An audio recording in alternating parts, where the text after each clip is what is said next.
శీఘ్రం ధనధాన్యం దేహి స్వాహ అని హరినాథ్ గారు కూడా రాశారు.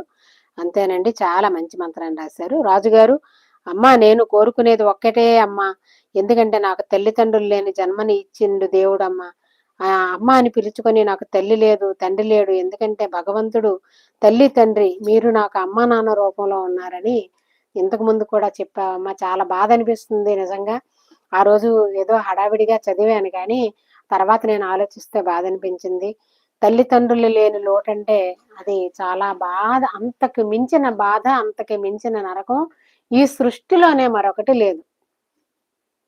ఇవన్నీ చిన్న చిన్న సమస్యలు, కానీ అసలైన మన రక్షకుడు అంతే కదా. మనకి శిక్షకుడు రక్షకుడు అనే తల్లి శిక్షించేది, శిక్షణ ప్రసాదించేది, తండ్రి రక్షించేవాడు. వీరిద్దరూ లేకపోతే ఎంతటి దారుణంగా ఉంటుంది ఆ బ్రతుకు.